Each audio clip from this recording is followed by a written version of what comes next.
Standard Operating Procedure atau SOP. SOP itu sebenarnya sangat sederhana. SOP adalah sebuah dokumen yang berisi serangkaian proses atau langkah-langkah bagaimana kita melaksanakan sebuah aktivitas pekerjaan. Kita punya pekerjaan, langkah-langkahnya seperti apa? Itu yang disebut dengan SOP. Tapi dokumennya ya, dokumennya. Nah, kalau kita berbicara dokumen, maka tertulis. Nah, itu dia yang disebut dengan prinsip dasar. SOP itu sederhana banget. Kita tulis apa yang kita kerjakan, lalu kita kerjakan apa yang kita tulis. Contoh nih ya, kalau kita berbicara SOP, misalkan SOP menanggapi permintaan pelanggan untuk program capacity building. Nah, misal ada permintaan dari email, dari WhatsApp bisnis kita, atau dari telepon kepada kita dari klien untuk program capacity building. Nah, setelah itu, apa yang dilakukan? Nah, pertama kan ada permintaan. Setelah permintaan apa yang akan dilakukan? Oke, kita tanya identitasnya misalkan. Oke, setelah tanya identitasnya, apa lagi yang dilakukan? Yang dilakukan adalah untuk kita kirimkan program net analisis. Ya, ada net analisis yang kita berikan. Setelah diberikan, berapa lama? Kita tunggu berapa lama untuk kita follow up? 3 hari, 1 minggu. Oke, setelah 3 hari, 1 minggu, kita follow up. Apakah mereka sudah isi program net analisisnya? Kalau sudah, kita minta. Setelah kita dapatkan, apa yang dilakukan? Kita berikan kepada tim program. Oke, dari tim sales ke tim program. Awalnya jelas ada permintaan program dari pelanggan, dari klien. Setelah proses, akhirnya ada kita berikan kepada tim program analisis yang sudah kita dapatkan dari klien. Serangkaian proses dari awal sampai akhir yang menggambarkan bagaimana sebuah aktivitas pekerjaan dilakukan. Sederhana sekali. Kita tuliskan itu yang disebut dengan SOP. Ada tulisan mengenai itu SOP. Simple. Dan prinsip berikutnya, kerjakan apa yang kita tulis. Nah, yang sudah ditulis, itu kita kerjakan kembali pada saat situasinya sama. Jadi pada saat ada permintaan lagi, ya itu yang dilakukan. Ada permintaan lagi, ya tahapan itu yang dilakukan. Itu yang disebut dengan SOP. Dokumen tertulis tersebut yang disebut dengan SOP. Simple. Ya, sangat-sangat sederhana. Membuat SOP itu sesederhana bagaimana kita membayangkan apa yang kita kerjakan lalu kita tulis. Bentuknya bebas seperti apapun. Tapi umumnya bentuk SOP itu ada 3 bagian. Bagian pertama adalah identitas SOP. Nah, di atas sebuah SOP harus ada identitasnya. Nama SOP-nya apa? Nah, contoh ya, tadi bagaimana menanggapi permintaan pelanggan untuk pembuatan program. Itu namanya tuh. Oke. Ada identitas berikutnya, misalkan kapan dibuat, ya, siapa yang membuat, kapan disahkan, itu yang disebut dengan identitas SOP. Nah, bagian pertama identitas. Bagian kedua adalah uraian SOP. Nah, ini apa? SOP ini tentang apa? Nah, kita uraikan tuh. SOP ini adalah tentang ya, bagaimana kita menanggapi klien pada saat permintaan program. Lalu uraian berikutnya, siapa yang menggunakan SOP ini? Misalkan tadi tim sales, berkaitan dengan tim siapa? Berkaitan dengan tim program. Berkaitan dengan SOP yang mana? Nah, itu uraian-uraiannya tuh. Nah, yang terakhir adalah bagan alur atau flowchart. Ini penting sekali untuk menyederhanakan bagaimana kita memahami SOP. Yang disebut bagan alur jelas ya tadi dari ada proses awal sampai proses akhir. Setelah ada permintaan, kemana? Ada flowchartnya, ada alurnya gitu ya. Seperti yang ada di gambar. Itu yang disebut dengan bagan alur. Ada 3 bagian utama dari sebuah SOP tadi. SOP itu memang sederhana, cukup ditulis, bentuknya bebas seperti masing-masing perusahaan, yang penting jelas ada yang namanya identitas, ada uraian SOP dan ada bagan alurnya. Itu yang disebut dengan dokumen SOP.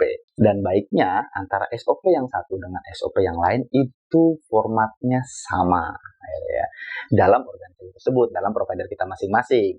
Kalau dengan provider lain berbeda, tidak apa-apa. Seperti yang saya bilang tadi, tidak perlu sama bentuk SOP di perusahaan kita dengan perusahaan yang lain. Yang penting ada 3 bagian dari bentuk SOP yang jelas tadi. Lalu kenapa sih kita perlu SOP? Nah, SOP ini itu membuat aturan main dalam perusahaan, dalam provider kita menjadi jelas. Ada aturan baku, ada standar baku dalam mengerjakan sebuah aktivitas. Contoh tadi ya, kita sudah punya dokumen bagaimana melayani permintaan klien terhadap program capacity building ke kita nih. Ya, tadi udah dari awalnya ada permintaan. Lalu setelah ada permintaan kita tanya identitasnya. tanya identitasnya, kita kirimkan program need analysis, kita follow up setelah itu program need analysisnya, setelah beberapa hari setelah kita dapatkan program need analysisnya, kita berikan kepada tim program. Baku aturannya, jelas. Ini kita bisa melihat akhirnya sudah dilakukan belum seperti ini. Nah, dan itu akhirnya bisa dilakukan oleh siapapun, bahkan orang baru, ya dia belum tahu apapun soal pekerjaannya. Dengan adanya SOP ini, orang jadi tahu. Gitu ya. Itu manfaat dari SOP. Tujuan kita untuk membuat sebuah SOP itu ada beberapa ya. Pertama adalah untuk menjamin kesamaan pelaksanaan tindakan pekerjaan yang dilakukan.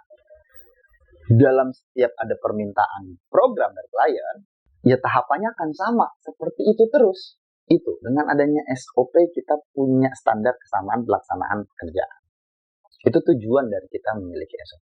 Yang kedua adalah SOP dibuat untuk memperjelas alur tanggung jawab, wewenang, dan peran yang dimiliki.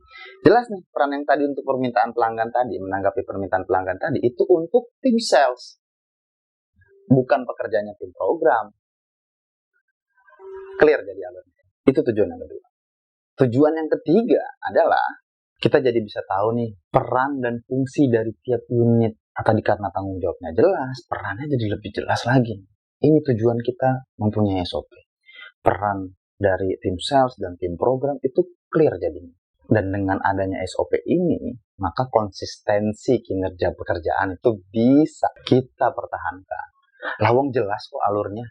Lawang jelas tahapan-tahapan pekerjaannya. Semuanya bisa tahu, semuanya bisa lihat. Nah, dari situ kita bisa melihat tuh untuk kinerjanya. Dilakukan tidak nih tahapan-tahapannya?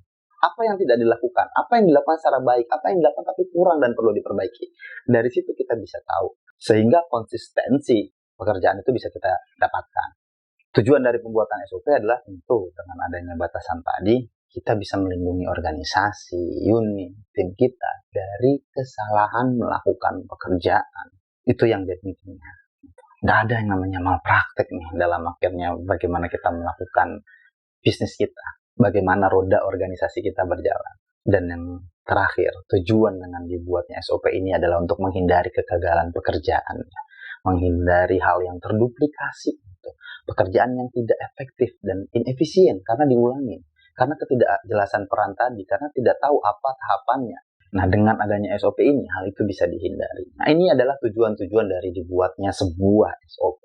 Penting sekali nih adanya SOP bagi organisasi kita, bagi kita, provider experiential learning. SOP ini harus dipahami sebagai sebuah pedoman organisasi untuk mengatur tata laksana organisasi kita ini. Tata laksana bisnis kita ini. Tata laksana pekerjaan provider experiential learning yang kita miliki ini. Dan karena SOP adalah sebuah pedoman tata laksana sebuah organisasi, maka SOP ini menggambarkan proses organisasi tersebut secara keseluruhan. Proses bagaimana bisnis kita berjalan. Ini yang dinamakan SOP. Dan yang harus sangat dipahami, SOP ini adalah pedoman prosedural, bukan pedoman untuk skill atau kemampuan dalam melakukan sebuah pekerjaan. Yang diatur oleh SOP adalah prosedur bagaimana melakukan pekerjaannya ya, bukan kompetensi atau keahlian apa yang dibutuhkan oleh pekerjaan tersebut. Nah, ini karakteristik dasar dari sebuah SOP. Nah, kalau kita berbicara SOP ini bisa dibedakan menjadi dua jenis. Jenis yang pertama adalah SOP teknis dan SOP administratif. SOP teknis ini menjelaskan prosedur pekerjaan teknis yang dilakukan. Bagaimana kita menghubungi klien, bagaimana kita memberikan program analisis, bagaimana kita melayani klien. Nah, itu yang disebut teknis. Ada juga SOP administratif, yaitu yang mengatur bagaimana administrasi pekerjaan dilakukan. Kalau berdasarkan organisasinya, SOP dibagi menjadi dua ya. Satu adalah untuk SOP untuk bisnis ya, yang profitable business, dan yang kedua adalah untuk SOP non-profit organization. Di dalam organisasi itu sendiri, SOP itu dibagi bisa berdasarkan fungsinya. Misal SOP untuk departemen HR, lalu SOP untuk departemen finance. Nah, itu berdasarkan fungsinya bisa dibagi-bagi. Sebuah SOP itu harus dibuat dengan prinsip-prinsip yang tegas. Yang pertama adalah SOP itu harus dibuat dengan mudah dan jelas. Jadi jangan ngeribetin gitu ya, dan harus clear, harus jelas. Apa yang harus dilakukan setelah A, setelah berikutnya lalu melakukan apa. Nah, itu harus jelas dan mudah dipahami. Itu prinsip yang pertama. Prinsip yang kedua, SOP harus dibuat secara efektif dan efisien. Efektif memang untuk melaksanakan sebuah pekerjaan. Tahapannya jangan bertele-tele. Gitu ya. Dan efisien. Itu yang penting dalam sebuah SOP. Dan prinsip yang ketiga adalah SOP harus dibuat secara selaras dan dinamis. Selaras dengan pekerjaan yang dilakukan, selaras dengan hubungannya dengan bidang lain, dengan tugas tanggung jawab pekerjaan yang lain, dan dinamis, mengikuti perkembangan. SOP nggak boleh kaku, harus dinamis. Kalau memang perlu ada perubahan, ya dirubah sesuai dengan tuntutan dari pekerjaannya. Prinsip berikutnya adalah terukur dan berorientasi terhadap pengguna. Ya, terukur, harus jelas tuh. Ada 5 langkah, ya 5 langkah SOP-nya. Bisa kita hitung, oh tahapannya kan cuma 6 langkah. Setelah ini begini, maka begini, ini terukur. Dan berorientasi terhadap pengguna. Siapa yang akan menggunakan SOP ini? Siapa yang akan melakukan, melihat, dan melakukannya? Itu orientasinya harus ke mereka, bukan kita yang membuat. Itu harus kepada yang berorientasi terhadap penggunanya tadi. Dan prinsip yang terakhir adalah kejelasan dan kepatuhan hukum. Ya. Dengan adanya SOP ini menjadi jelas gitu ya. Dan bisa menjadi sebuah aturan main dalam perusahaan. Bagaimana pekerjaan itu dilakukan dengan benar, apakah itu benar atau tidak. Nah, itu kepastian hukum dalam tanda kutip ya, gitu ya, bukan hukum positif negara kita ya di KUHP, bukan. Tapi hukum atau aturan main do and das dalam perusahaan. Itu prinsip-prinsip sebuah SOP. Kalau tadi kita berbicara soal prinsip dasar sebuah SOP, nah kita juga punya prinsip pelaksanaan SOP. Pada dasarnya SOP itu harus dilaksanakan dengan prinsip dasar manajemen, yaitu Plan, Do, Check, Action, PDCA. Plan, kita merencanakan apa yang kita ingin kerjakan. Do, kita mengerjakan apa yang sudah kita rencanakan. Lalu check, kita mengecek ulang. Apakah yang kita kerjakan itu sudah sesuai belum dengan rencananya? Sudah tepat atau belum? Dan yang terakhir adalah action, sebuah upaya perbaikan terus-menerus terhadap SOP yang sudah kita buat. Itu prinsip dasar pelaksanaan SOP. Dan yang paling penting, SOP itu harus terdokumentasi dengan baik. SOP itu adalah sebuah dokumen tata laksana bagaimana kita mengerjakan pekerjaan. Nah, kalau kita bicara dokumen, maka harus terdokumentasi dengan baik. Disimpan dengan baik, tapi mudah juga diakses oleh yang bersangkutan. Semua bisa mengetahui di mana dokumen SOP itu disimpan, terdokumentasi dengan baik.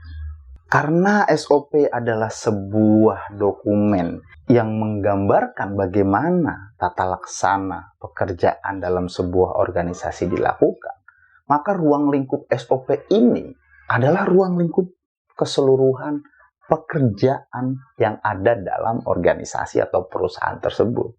Kalau kita berbicara ruang lingkup, maka ruang lingkup dari SOP adalah seluruh proses bisnis dari organisasi atau perusahaan yang dimaksud.